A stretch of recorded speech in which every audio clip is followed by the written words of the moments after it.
지금 잠시 본 영상은 지난 12월 연말에서 보통 매년마다 우리 저번에 나눴던 것처럼요. 저희가 필리핀에서 사역하는 것과 더불어서 IGC라고 하는 단체를 몇몇 우리 가정 사역자들과 함께 시작을 했습니다. 그 중에 MK라고 하는 미셔너리 키즈라고 하는 우리나라가 아닌 목사님뿐만 아니라 평신도 선교사들이 있죠. 그래서 한국에 있는 한국이 아닌 다른 나라에서 사역하고 있는 선교사님들의 자녀들, 특별히 우리 아이들 중고등부 아이들이 있는데 그 아이들처럼 청소년들 훈련하고 사역하는 일들을 좀 하고 있습니다.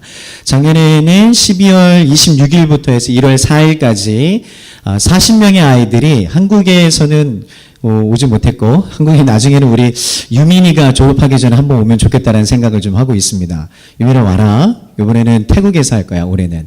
그래서 작년 그 연말에 인도네시아에서 약 40명의 아이들이 모였습니다. 이 아이들은 인도네시아에서 살고 있는 선교사님들 자녀들, 그리고 필리핀에 있는 선교사 자녀들, 그리고 멀리서 아프리카에 있는 탄자니아에서도 아이들이 와서 함께 이 자리에서 좀 마음이 무너진 아이들이 좀 많이 있었는데 감사하게 No Fear라고 하는 주제로 두려워하지 말자라는 그런 주제로 하나님의 은혜를 함께 나눴던 것 같습니다. 그리고 이 일을 위해서 3박 4일 동안 이렇게 예배팀들이 왔고 훈련을 한 후에 아이들을 처음으로 40명 우리 스텝까지 해서 한 55명 사람들이 인도네시아의 중간에 보면 깔리만탄이라고 하는 세계에서 두 번째로 큰 열대 우림이 있어요. 근데 그 중간에 보면 그 깔리만탄이 보르네오 가구 아시죠?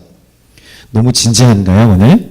보르네오 가구 한국에 있잖아요. 그렇죠? 보르네오라고 하는 영어로 보르니오라고 하는데 그 보르네오가 왜 유명하냐면 보르네오가 인도네시아 중간에 있는 깔리만탄 지역을 영어식 발음으로 보르네오라고 해요. 근데 거기는 정글입니다. 정글의 중간 보르네오 섬을 중간 송으로 가리키면 그 지역에 저희 단체에서 작년 9월 달에 교회를 건축을 했어요. 미전도 종족을 더 섬기기 위해서. 그래서 아이들을 55명을 한 5대 정도 되는 그 사륜구동에 여러분 그 찝차 있잖아요. 그죠? 그거 해서 강을 2번 건너가지고 자카르타에서 빨랑까라라는 지역으로 이제 비행기 타고 또 한 10시간 넘게 아이들과 함께 이동해가지고 거기서 밀림에서 또 훈련하고 또 밀림에서 예수님을 한 번도 믿지 못한 사람들에게도 복음을 전하는 그런 일들을 한 영상이었습니다. 특별히 의미가 있고 감사했던 것은 저희가 간 지역이 뜸방 뭉하라라고 하는 지역인데 이 지역에 처음으로 이 역사에서 처음으로 이 마을 사람들과 함께 성탄절 예배를 같이 드렸어요. 성탄절이 지났지만 인도네시아는 잘 모르지만 얘기 듣기로는 한 달 동안 교회에서 성탄 예배를 드린대요. 우리는 12월 25일만 하잖아요. 근데 한 달 동안 성탄 예배를 드리는데 저희가 했던 그 시간에 맞춰서 마을 사람들 초청해서 마을 사람들이 교회에 대한 문화가 없기 때문에 복음이 뭔지 모르기 때문에 초청하면 다 오더라고요. 그래서 저희는 한 60명에서 한 100명 정도 올까 해서 음식을 조금 적게 준비를 했는데 370명이 넘게 왔어요. 그래서 어디서 이런 사람들이 다 나왔는지 궁금할 정도로 막 어디서 밀림에 숨어있는 사람들이니까 신기한 건 자기들이 갖고 있는 제일 좋은 옷을 가지고 와가지고 같이 그 자리에서 예배했던 그래서 하나님 얼마나 기뻐하셨을까. 아무것도 없는 땅이었는데 우리는 이제 이 청주에서도 좋은 지역에 성도도 좋은 지역인 거 여러분 아시죠? 제가 자랄 때는요 청주가 대도시인 줄 알았어요. 근데 대도시인 줄 알고 그렇게 살았다가 대학교를 갔는데 대학교에 있는 아들이 청주에 다시 주말마다 사역에서 청주 내려올 때 집에 갔다 올게 라고 하면 또 뭐라는지 아십니까? 아마 아실 거예요. 이미 대답을. 시골 가냐? 그러더라고요. 그래서 그때 청주가 시골인지 처음 알았어요. 그럼에도 불구하고 제가 다른 나라를 다니다 보니까 청주가 참 좋은 곳이구나. 다른 지역과 다르게 하나님을 예배할 수 있는 공동체들이 여전히 많이 있고 특별히 제자 순복음교회처럼 인원수 아주 우리가 화려한 인원수는 아닙니다만 그래도 우리 목사님과 사모님 그리고 우리 어른들과 아이들이 다음 세대 아이들이 한 마음으로 주님을 예배하는 공동체 찾아보기 쉽지 않아요. 너무 어려운 시대가 돼버렸어요. 그런데 여전히 단기 선교팀도 보내는 정말 멋진 교회 아니에요? 지난 그 1월 말이었죠, 목사님. 1월 말에 단기 선교 팀으로 아이들이 들어왔는데 예전에 제가 기억으로 3번째 단기 선교 팀이었던 걸로 기억을 하는데 처음에 아이들이 왔을 때는요, 초등학생들이었어요. 잘했겠죠. 그죠? 그 나이에 맞게 잘했습니다. 근데 사실 시간을 이렇게 되돌아보면서 그때 처음의 시간들을 이렇게 리플렉션 해보면, 시간을 되돌아보면 오합지졸도 오합지졸이었어요, 사실은. 근데 아이들이 두 번째 오고 이제 6년 차에 대해서 또 한 번 왔잖아요. 아이들이 참 말이 잘했구나. 그래서 뒤에 아이들 사역하는 걸 뒤에 이렇게 서서 이렇게 보는데 제가 참 많이 눈물을 흘렸습니다. 왜냐하면 한 번 아이들이 저희도 제자 훈련을 하고 사역자도 훈련하는 사역들을 하지만 한 번 이렇게 제자 훈련은 한 번 해서 되는 게 아니잖아요. 교회가 7주년을 맞았잖아요. 지난번에 7주년 예배를 드리면서 그 시간들에게 목사님 어떤 생각이 있었을까 생각이 들었는데 한 명 한 명 너네 얘기하는 거야. 딴 얘기하는 게 아니라 유영이 얘기, 수정이 너네 얘기하는 거야. 너네가 지난 6년, 7년 동안에 어찌됐든 간에 시간 안에서 말씀을 듣고 훈련해온 그 시간들 안에 이 아이들이 참 그리스도가 하나님 좋아하시는, 기뻐하시니 참 좋은 제자들로 아이들이 자라고 있구나. 그래서 그런 제자들을 만들어내는 이 교회 안에 그리고 성도님들도 어른들도 함께 전 세대가 아까 보니까 창호였었나요? 창호가 올해 5살이죠. 5살인데 40개월밖에 되지 않은 이 아이가 뭐라고 하시더라. 뭐 대답하는 게 갑자기 생각이 안 나는데 그렇게 대답하는 걸 보면서 다른 교회 가잖아요. 그러면 이 아이는 끌려나갑니다. 끌려나가요. 교회 방해되는데 뭐 하나 이렇게 하는 교회들이 많이 있지만 그거와 무관하게 이 아이도 그렇게 하나님의 반응하는 것을 우리가 인정하기 때문에 전 세대가 모여서 이렇게 같이 마음을 나누며 예배하는 그런 공동체는 참 복이 된다라는 생각이 들었습니다. 이런 하나님, 왜 이것이 가능하겠습니까? 왜냐하면 우리가 하나님 앞에 우리의 시선을 주님께 두기 때문에 다른 것이 중요하지 않은 거죠. 딱 어떤 행정적인 거나 여러 가지 일들도 중요할 수 있겠지만 그보다 우리의 마음의 시선을 누구에 두기 때문에요? 하나님께 두기 때문에 그것은 문제가 되지 않는 것 같습니다. 오늘 사도행전 3장 1절부터 10절까지 있는 말씀을 짧게 나누려고 합니다. 오늘 특별히 3절과 5절 말씀에 보면 보다라는 동사가 4번 연속해서 나와요. 한국에 그 번역되어진 단어를 보면 보다라는 단어가 다른 구절로 이렇게 해석이 된 거 있지만 오늘은 이 시설이라는 제목을 가지고 짧게 3절과 4절, 5절에 나오는 동사 보다라는 동사를 헬라어로 좀 한번 같이 보고 이것이 우리에게 어떤 의미를 얘기하는지 짧게 한번 나눠보도록 하겠습니다. 중고등학생들 이제 좀 끝날 때가 됐는데 이런 생각이 될 수 있을 텐데 좀 힘을 냅시다. 할렐루야. 옆 사람에게 다시 한번 고백할까요? 사랑하고 축복합니다. 제가 집요한 사람입니다. 사랑하고 축복할 때는 그냥 땅을 축복할 필요는 없어요. 땅에 있는 은사를 축복할 필요는 없습니다. 옆에 앉아있는 친구들, 그리고 또 집회 습사님들, 권사님들, 장로를 보시면서 눈을 아예 한번 하십시오. 그래서 다시 한번 고백합시다. 사랑하고 축복합니다. 째려보지 마라. 오늘 사도행전 3장에 있는 그 본문 말씀 1절부터 10절에 보면요. 여러분 이미 다 아시는 말씀입니다. 나면서부터 안진뱅이가 된 사람이 있었죠. 이 사람의 인생이 어땠을까요, 여러분? 행복했을까요? 다른 말로 얘기하면 거지잖아요. 거림이잖아요. 사람들이 지나가는 사람들에게 돈을 요구해서 그 받는 것으로 생활을 연맹해 나가는 사람이 바로 오늘 말씀의 주인공이었습니다. 예전에 제가 어렸을 때 오늘 말씀 가문에 묵상하면서 예전에 여러분 나이 때 중학교 1학년 때인가요? 예전에 모충동인가에 살았던 기억이 있는데 예전에 저희 어머니 최성원 권사님이 하신 일이 갑자기 생각이 났어요. 한참 사춘기잖아. 근데 그 주변에 보면 지금은 잘 모르겠습니다만 니어카라고 하잖아요. 손수레 끌고 다니면서 예전에 우리 특별히 사랑이 많이 필요하신 할머니들이 그때 많았던 것 같아요.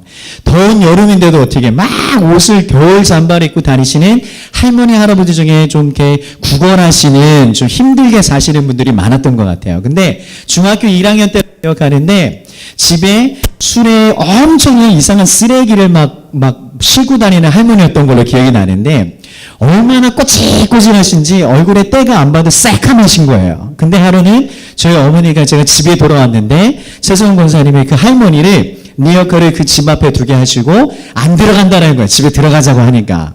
이 아줌마가 했던 거 보면 들어가면 이 자기가 들었던 더러운 물건들임에도 불구하고 누가 뺏어갈까봐 겁이 났던지 도무지 집 안으로 들어오지 않으셨어요. 근데 저희 차 선사님이 끌고 와가지고 집에 들어오셨어요. 집에 들어오는 걸 제가 보면서 기분이 좋았을까요? 나빴을까요? 싫었어요. 왜냐하면 들어오는데 냄새가 얼마나 막 아모니아 가스 있잖아요. 어제 우리 강재현 사모님이 집에 그 홍어를 갖고 오셔가지고 집에 이상한 쓰레기 냄새가 나가지고 이게 뭔 일인가 생각을 했는데 그 악취가 막 나는 거야, 할머니한테. 너무 싫었었어요. 근데 최 권사님이 하신 일이 아직도 기억이 나는데 뭘 하셨냐면, 여담입니다만, 할머니가 갖고 있던 옷을 이렇게 벗기셨어요. 그랬더니 할머니가 이것도 훔쳐가는 줄 알고 안 돼! 뭐 그러셨던 걸 기억나요. 할머니하고 막 싸우신 것 같아요. 그래서 어린 나이에 그 할머니와 있는 것을 보면서 왜 저렇게 할머니한테 그렇게 힘을 쓰고 애쓰시지? 그냥 내보냈으면 좋겠는데, 어찌됐든 시간이 보내서 막 벗기시면서, 저희 집도 그때 좋은 숯은 아니었던 걸로 기억하거든요. 근데 좋은 목욕탕이 아니었어요, 저희 집에. 근데 할머니를 옷을 벗기시더니 뜨거운 물을 데우셔가지고 때를 하나 벗기셨어요. 그때 집에 때 국물이 장난이 아니었거든요. 그리고 나서 할머니를 새 옷으로 입혀주시면서, 어머니 갖고 있던 옷이었던 것 같은데 옷을 입혀주면서 따뜻한 밥, 화려한 밥은 아니었지만 따뜻한 밥을 이렇게 차려주셔서 할머니가 든든하게 드시고 가시면서 한마디 하셨던 게 기억나요. 고마워요, 좀 애기 엄마, 이렇게 했던 게 기억나요. 애기 엄마 고마워요. 근데 지나갈 때 그런 마음을 들었는데, 어렸을 때는 그 얘기 듣는데 너무 싫었거든요. 근데 오늘 이 본문의 말씀 보니까, 오늘 또 상황은 좀 다르지만 날 때부터 안진뱅이에요. 어디를 혼자 제 마음대로 걸을 수 있는 사람이 아니었던 거죠. 누군가의 도움을 받아야만 성전 앞에 미문에 데리고 와서 지나가는 사람들에게, 예배하러 들어가는 사람들에게 구걸하면서 하루하루 먹고 살았던 사람이 바로 오늘 말씀에 등장하는 사람입니다. 한번 생각해 보십시오. 인생이 성공적이었을까요? 얘들아, 이 사람의 인생을 생각해봐요. 행복하고 날마다 기뻤을까? 어쩌면 그러지 않았을 거예요. 그리고 매일마다 돈을 잘 받았을까요? 그러지 않을걸요. 한국은 어떤지 모르겠는데, 제가 살고 있는 필리핀 바기오는 해발 1700m 정도 되는 산인데, 여전히 이런 아저씨들처럼 구걸하는 거지라고 하면 그렇지만 구걸하시는 분들이 여전히 많아요. 그 재래시장으로 넘어가기 위해서는 다리 하나를 건너야 되는데, 그 다리는 누구로 꽉 차 있냐면, 다리가 한 짝이 없던가 팔이 없던가 눈이 보이지 않는 이런 어려움 있는 분들이 계속 앉아 있어요. 지나가는 사람들에게 뭐 하냐면 돈을 요구하고 구걸하는 분들이 많이 있어요. 언젠가 한번 이렇게 지나가는 걸 봤는데, 집에 지나갈 때마다 돈에 있는 걸 꺼내서 항상 주기는 하지만 가만히 봤어요. 근데 지나가는 사람들 중 100명이라면 그 중에 1명, 2명만 한 500원, 1000원 요 정도의 돈을 주지 많은 돈을 주지 않는단 말이에요. 다시 얘기하면 이런 사람들이 구걸하며 살아갈 때 하루하루 인생이 행복할 인생은 아니었던 것 같아요. 성경에 나오는 이 사도행전 3장에 나오는 이 구걸하는 안진뱅이도 자기 힘으로 돌아갈 수 없기 때문에 누군가는 데려왔어야겠죠. 시간이 됐습니다. 9시라고 하는 거는 한국은 한 오후 3시가 되겠죠. 오후 3시쯤 돼서 성전에 미문이라는 곳에 가서 예배할 시간이 됐는데, 예수님의 두 제자가 이때 지나갑니다. 누가 지나갑니까? 3절 2절을 보면 누구하고 누구? 베드로와 요한이 이 지역을 지어가고 있어요. 이 구걸하고 있는 사람은 누구의 도움을 받아서 앉아있는데, 그때마다 이제 그 마음에 아마도 큰 기대감은 없었을 것 같아요. 왜냐하면 자기가 수년 동안, 수많은 시간 동안 구걸을 해봤지만 자기의 경험상 많은 사람들이 자기에게 돈을 많이 주지 않았을 거라고 하는 그런 생각이 있기 때문에, 지나가는 사람들이 많이 있어서 돈을 구걸하긴 했지만 엄청난 기대감은 없었지 않을까라는 그런 생각이 들었습니다. 3절 말씀을 좀 한번 같이 한번 읽어보겠습니다. 3절 말씀 보면 같이 읽어볼까요? 시작. 그가 베드로와 요한이 성전에 들어가려 함을 보고 구걸하거늘. 자, 오늘 말씀은 시선이라는 제목을 가지고 동사 보다라는 동사를 4가지로 살펴보려고 합니다. 3절에 나오는 거는 베드로와 요한이 이제 시간이 돼서 성전에 들어가려고 하는 것을 그 미문 앞에서 앉아있는 이 안진뱅이가 사도 베드로뿐만 아니라 또 베드로와 요한뿐 다른 사람들도 지나가는 걸 봤겠죠. 첫 번째 이 보다라고 하는, 그나 보다라는 이 헬라어의 단어가 있는데 한번 따라해 보겠습니다. 헤이도라는 단어의 뜻은요, 그냥 영어로 얘기하면 to see라는 단어예요. to see, 그냥 보는 거예요. 특별한 의도라든지 어떠한 의도와 목적을 가지고 집중해서 보는 게 아니라 눈에 보이는 대로 보는 거예요. 오늘 예배하러 올 때 여러분 집에 주변에 버스들도 지나가잖아요. 예전에 좀 이상한 친구들이 있었는데 버스 지나갈 때마다 그 버스의 번호를 외우는 친구들이 있었어요. 친구 중에. 좀 약간 이상했거든요. 여러분 오늘 한번 생각해 보세요. 경리 선생님 오늘 교회에 오다가 택시나 버스 번호 기억나는 거 있어요? 기억나면 이상한 사람이야. 그냥 이 첫 번째 보다라고 하는 헤이도의 뜻은 뭐냐면요. 눈에 그냥 보이는 거예요. 의도하지 않고 어떠한 특별한 어텐션을 주지 않고 눈에 보이는 데를 보이는 게 헤이도라는 뜻이에요. 다시 얘기하면 이 구걸하는 안징뱅이는 사람들이 지나가는 성전 앞에 이제 앉아있는 이 사람은 특별한 어떤 기대감이 있었던 게 아니에요. 어제처럼 살아가는 거예요. 엊그저처럼 그냥 마냥 일상처럼 살아가는 인생을 살아가다가 눈을 떠보니까 사람이 지나가네? 그 중에 누구하고 누가 지나갑니까? 베드로와 요한이 지나가는 장면을 그냥 눈으로 보는 거예요. 어제도 했던 것처럼 보면서 뭐 했겠어요? 구걸하는 거예요. 돈 좀 달라고요. 근데 어떤 기대감을 가졌을까요? 아마 기대감이 있을 수도 있지만 오늘 단어에 보니까 헤이도라고 하는 단어의 어떤 그 단서를 보니까 큰 기대함 없이 어떤 그냥 마냥 어제처럼 지나가는 사람들이 쳐다보는 수준이었던 상태가 바로 오늘 첫 번째 3절에 나왔던 안진뱅이의 상태였던 것 같아요. 그런데 이제 성전에 이제 예배하러 들어가죠. 베드로와 요한이 들어갑니다. 4절에 보니까요. 근데요. 또 다른 단어가 나옵니다. 4절 말씀 읽어보겠습니다. 시작. 베드로가 요한과 더불어 주목하여 이르되 우리를 보라 하니. 자, 동사 보다라는 단어가 두 번 번역이 다른 단어로 아마 번역이 되어 있는데 첫 번째 4절에 나오는 단어가 베드로와 요한과 더불어 무엇 하였다고요? 주목하다라는 단어의 헬라어를 한번 따라 보겠습니다. 이게 무슨 수업 시간 같죠? 두 번째 보고 싶은 동사, 이 주목하다라는 동사의 헬라어를 따라해 보겠습니다. 블레포. 잘하고 있어요. 블레포라는 단어는 첫 번째 헤이도라고 했죠. 헤이도라고 하는 단어는 뭐냐면 to see예요. 그냥 보는 거예요. 눈에 지나가는 대로 보는 거야. 그런데 두 번째 이제 주목하다라는 단어의 이 블레포의 뜻은 뭐냐면 영어로 하면 to gaze at이라는 단어를 쓴대요. to gaze at이라는 단어는 뭐냐면요. 그냥 눈을 쳐다보는, 그냥 이렇게 보는 게 아니라 이때부터는 뭔가 바뀌어지는 거예요. 주목하는 거예요.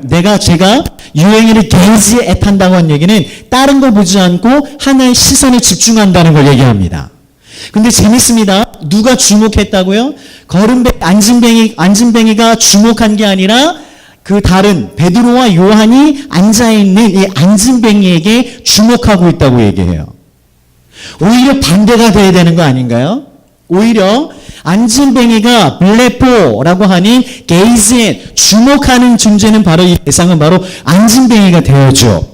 그래야 주목하고 사람들이 지나가는 걸 보면서 구걸하면서 뭐라도 얻을 수 있을 거 아니에요. 근데 그거와는 다르게 이 안진뱅이는 헤이도라고 해서 아무것도 기대감 없이 지나가는 사람만 보고 있었단 말이죠. 근데 지나가던 사도인 베드로가 그리고 요한이 앉아있는 이 누구를요? 안진뱅이를 쳐다보기 시작합니다. 그러면서 블레포라고 합니다. 쳐다보았어요. 의도적으로 바라보기 시작했어요. 그리고 나서 4절 두 번째 동사가 나오죠. 그러더니 뭐라고 합니까? 주목하여 이르되 한번 읽어보죠. 우리를 뭐하라? 보라라고 명령합니다. 보라라고 하는 세 번째 동사의 단어는 뭐냐면 따라해 보겠습니다. 아테미조. 좀 어려운 말들이 많이 있어서 죄송합니다. 아테미조라는 단어로 바뀌었었어요. 아테미조라고 하는 건 뜻이 뭐냐면 영어로 얘기하면 to look straight at이라는 단어를 써요. 자, 무슨 말인지 설명해 보겠습니다. 어떤 말이냐면 다른 데 보지 말고 시선이 흔들리지도 말고 한 곳을 향해서 똑바로 쳐다봐라 라고 하는 단어가 아테미조라는 단어예요. 처음에 태어났을 때부터 안진뱅이였던 이 사람이 성전에 누군가가 데려와서 구걸하기 위한 목적으로 돈을 조금 받기 위해서 to see, 그냥 눈에 보이는 대로 의도함 없이 어떤 기대함 없이 그냥 마냥 바라봤던 사람이었어요. 돈 받으면 받는 거지. 못 받으면 뭐 내일도 있으니까 뭐 그냥 뭐 대충 어떻게 살겠지. 인생을 포기한 인생처럼 살았던 사람입니다. 그렇게 살아가던 그 사람 안에 예수님의 제자인 베드로가 요한이 지나가면서 블레포라고 얘기합니다. 뭐라고 얘기해요? 나를 보았다. 게이즈에 주목하여 보기 시작해요. 그래서 그것을 주목하여 보기 위해서 끝난 것이 아니라 두 사도가 뭐라고 하냐면 났을 때부터 안진뱅이 된 사람에게 아테미조라고 명령하는 장면이에요. 우리 좀 봐주겠어? 라고 얘기하는 게 아니라 명령문이에요. 우리를 보라. 보라라는 뜻은 무엇입니까? 네 시선을 흔들리지 마. 그러면서 어떻게 해요? 나를 좀 봐라라고 얘기하는 거예요. 상황을 한번 생각해 보세요. 그림을 한번 그려보세요. 앉아 있습니다. 사람들이 지나갑니다. 지나가던 행인들 중에 두 명이 베드로와 요한이 지나가면서 블레포하면서 주목하여 바라봅니다. 그러면서 이 두 사도가 앉아있는 이 안진뱅이에게 뭐라고 얘기해요? 아테미조라고 했을 때 이 사람이 들었을 거 아니에요. 들으면서 사도 요한과 베드로가 그리고 앉아있는 앉은 구글과 하는 사람들이 시선이 어떻게 했을까요? 시선이 딱 맞췄을 거예요. 그래서 듣기 시작하잖아요. 이제 그런 단어들의 변화하면서 아테미스 하면서 우리를 좀 봐. 딴 데 보지 마. 시선을 우리에게 집중해봐. 라고 얘기합니다.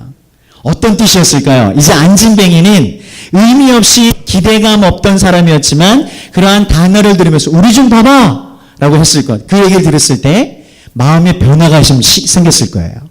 아무런 기대가 없던 사람이었는데 아테미스 우리를 봐라 라고 했을 때 눈을 보니까 이 사람 안에는 기대감이 있었는데 어떤 기대감이었을까요? 오늘 또 비즈니스가 좀 되는구먼. 오늘 또 우리가 은혜가 있구먼. 좀 돈을 좀 주겠구먼 하는 생각들이 좀 이렇게 마음의 변화가 좀 있었지 않나요? 왜냐하면 지나가는 사람이 그냥 우리 좀 봐 하지 않고 돈을 주더라도 돈 던지고 동전 몇 푼만 던져주고 그냥 지나갈 거 아닙니까? 지나가다가 의도적으로 멈췄어요. 그러면서 블레포라고 얘기하면서 주목하여 보기 시작했어요. 그리고 아테미스라고 얘기하면서 우리를 좀 봐라. 우리의 너의 시선을 딴 데 흔들리지 말고 나에 집중해서 곧바로 봐라라고 했을 때 그 사람이 눈이 마주치면서 얼마나 하면서 스마일했을 거야. 예, 오늘 한 건 했다. 오늘 돈을 좀 뭔가 벌 수 있겠구나 하는 이 두세 사람과의 이런 시선 안에 시선이 맞춰주는 그런 장면이 있었을 겁니다. 이해가 좀 되시죠? 5절 말씀을 좀 보죠. 마지막 단어가 있습니다. 5절 말씀에 같이 한번 읽어보겠습니다. 시작. 그가 그들에게서 무엇을 얻을까 하여 뭐 했다고요? 보거늘. 할렐루야. 이 단어가 얼마나 은혜가 되는지요. 네 번째 동사 보다라고 하는 헬라의 네 번째 동사 한번 따라 보겠습니다. 에테고. 에테고라는 단어의 뜻은 뭐냐면요. 영어도 막 써서 죄송합니다. 이해를 쉽게 하기 위해서 to pay attention to예요. to pay attention to의 뜻은 뭐냐면요. 다른 거에 이제 어떤 소리가 있어도 그와 무관하게 이제 내 시선을 그 사람에 집중해서 흔들리지 않고 정확하게 그 말이 무엇인지 내가 받아 듣겠다라고 하는 자세를 얘기하는 게 에테고라는 동사입니다. 할렐루야. 근데 이 사람이 왜 뭘 원했습니까? 뭔가 얻을 것이 있을 거라고 생각했기 때문에 바라보기 시작했어요. 네 개의 동사를 한번 생각해 보세요. 2절, 3절과 4절과 5절 안에 짧은 구절이긴 하지만 이 안진뱅이에게 있어서 네 가지의 동사 안에 마음의 심경의 변화를 우리를 분별할 수 있습니다. 처음에는 어땠습니까? 헤이도라고 했어요. 눈에 보이는 거예요. 아무런 기대감 없었어요. 그냥 똑같이 살아가는 겁니다. 똑같이 학교 가요. 내일 개학이잖아. 우리 전사님이 얘기했어요. 제일 행복해 있는 애가 1학년도 초등학교 1학년 입학하는 아이들인 것 같아. 할렐루야. 그런 똑같은 흥미진진함이 우리를 21세기를 사는 2019년을 살아가는 어린아이부터 모든 성도님들에게 그런 흥미진진함이 우리 삶에 있기를 주님의 이름으로 축복합니다. 아멘은 하지만 실상 우리의 삶 가운데는 그런 흥미진진함으로 살아가고 있습니까? 마치 어쩌면 이 안진뱅이처럼 똑같은 일상처럼 우리가 학교에 가요. 똑같은 일상에 매여서 직장터에 갑니다. 똑같은 일상에 맞춰가지고 기대함 없이 하루하루를 24시간을 살 때가 많이 있는 게 우리의 인생이에요. 어쩌면 그러한 모습들이 예배 때 나아가는 모습이 우리의 모습일 수도 있어요. 그런데 오늘 이 장면을 보니까 아무것도 기대함이 없던 이 안진뱅이에게 예수님께서 성령님께서 이 베드로와 요한을 보내셔서 지나가는 길이었지만 그 사람에 주목하기 시작합니다. 관심을 갖기 시작해요. 어느 누구도 주목하지 않았지만요. 두 사람은 이 안진뱅이에 관심을 갖고 있어요. 그리고 말하기 시작합니다. 세 번째 동사했던 에테미조라고 얘기하면서 뭐라고요? 우리를 주목하여 보라라고 얘기합니다. 눈을 마주치면서 안진뱅이가 눈을 마주치며 두 사도를 바라보기 시작하니까 마음에 변화가 있었잖아요. 뭔가 일이 있겠구나. 뭔가 새로운 일이 있겠구나. 뭔가 돈을 좀 받거나 내 인생에 어떤 오늘 좋은 일이 생길 거거나 하는 기대감이 생기기 시작한 거죠. 그 마음에 두 눈이 마주치기 시작했을 때. 그리고 네 번째 너무 의미 있는 단어가 그렇게 기대감을 갖고 있던 사람이 보라라고 했던 마음에 행동을 취하잖아요. 어떻게 해요? 5절 말씀에 무언가 바라고 주목 바라기로 원해서 어떻게 했다고요? 바라보고는 행동을 취했습니다. 뭔가 일이 있겠구나, 어떤 내 삶 가운데 변화가 있겠구나 하는 기대감을 가지고 사도 베드로와 요한을 바라보기 시작했습니다. 뭔가 돈을 얻을 거나 뭔가 먹을 거거나 육체적인 어떤 변화, 좋은 것을 기대했었을 거예요. 그런데 그런 육체적인 어떤 눈에 보이는 그런 것보다는 6절 말씀에 보니까 사도 베드로가 뭐라고 얘기합니까? 6절 말씀 읽겠습니다. 시작. 이르되 은과 금은 내게 없거니와 내게 있는 이것을 내게 주노니 나사렛 예수 그리스도의 이름으로 일어나 걸으라 하고. 할렐루야. 나사렛 예수 그리스도 이름으로 일어나 명령하느니 일어나 걸으라. 할렐루야. 안진뱅이는요, 그 안에 매일마다 주저하며 앉아 있었어요. 영적으로 우리가 이것을 해석하면 어쩌면 우리 안에 무너져 있는 마음일 수도 있어요. 기대감 없는 마음, 하나님을 소망하지 않는 마음, 그냥 하루하루 살아가면 된다라고 하는 일상에 빠져있는 그런 마음에 주저하는 우리에게 우리의 시선을 누구에게 집중하기 시작하니까요? 하나님 앞에 집중하기 시작하는 겁니다. 할렐루야. 저는 우리 이 시간에 우리 저뿐만 아니라 모든 우리 성도님들, 특별히 우리 청소년들이 너의 시선에 하나님 앞에 집중하기를 바라요. 할렐루야. 그랬더니 어떤 일이 일어납니까? 7절 말씀에 보니까 7절 말씀 8절입니다. 시작. 오른손을 잡아 일으키니 발과 발목이 곧 힘을 얻고 뛰어서서 걸으며 그들과 함께 성전으로 들어가면서 걷기도 하고 뛰기도 하며 하나님을 찬송하니. 할렐루야. 어떻게 그런 일이 생겼습니까? 아무것도 일어나지 않는 일상생활이었어요. 기대하지 않는 마음이었어요. 근데 누군가에 의해서 베드로와 요한이라고 하는 성령이 보내신 그 사람을 통해서 내 마음에 변화가 있기 시작합니다. 어떻게 하기 시작하게요? 내 마음의 눈을, 나의 시선을 집중하기로 결정하는 거예요. 그랬더니 6절 말씀에 은과 금은 내게 없거니와 내가 있는 것을 내게 명하노니. 어떤 이름으로요? 나사렛 예수 그리스도로 명하노니. 할렐루야. 예수 이름이 선포되어졌더니 나의 마음의 시선을 집중하고 그 선포되진 마음을 들었더니 주저하고 앉아있던 그 삶의 현장에서 끌어 일어나 발과 발목에 힘이 생겼더라. 할렐루야. 전혀 기대하지 않았던 삶이잖아요. 근데 우리의 마음의 시선을 누구에게 집중했더니 하나님께 집중하기 시작했더니 그 선포되어지는 예수 그리스도를 들었더니 삶의 모든 현상이 바뀌기 시작하는 거야. 할렐루야. 우리 안에 그런 일들이 있기를 축복합니다. 우리 삶이 참 그런 것 같아요. 한국에 있는 분들이 사실 선교사로 살아가는 게 어쩌면 한국에서 살아가는 여러분보다 더 믿음 생활하기는 더 쉬운 것 같아요. 직장인들에게 가만히 이렇게 나누기도 하고 한국에 있는 집사님들과 또 장로님들 가끔가다 연락이 올 때가 있어요. 선교사님 힘들어요. 참 좋습니다. 이런 얘기를 듣을 때가 참 많이 있습니다. 저도 사역하기 전에 몇 년 동안은 학원이라는 곳에서 아이들을 가르쳐봤던 짧은 기간이 있었기 때문에 직장 생활이 얼마나 치열한지, 특별히 아이들한테 치욕스러운 수모를 당하는 것이 얼마나 힘든지도 경험해봐서 알아요. 하루하루 살아갑니다. 매일마다 똑같은 일상 같아요. 그리고 예배하러 나옵니다. 그리고 기대하는 마음도 때로는 있지만 사실은 우리 안에 기대하지 않은 마음으로 그냥 예배가 올 때가 많이 있는 것이 우리의 마음의 진실함인 것 같아요. 오늘 우리가 말씀 가운데 하나님 우리에게 말씀하십니다. 똑같은 하루를 살아가지만 그 안에 누구와 함께 하면요, 예수님과 함께 하면 어린아이들만 흥미진진한 삶을 살아가는 게 아니더라고요.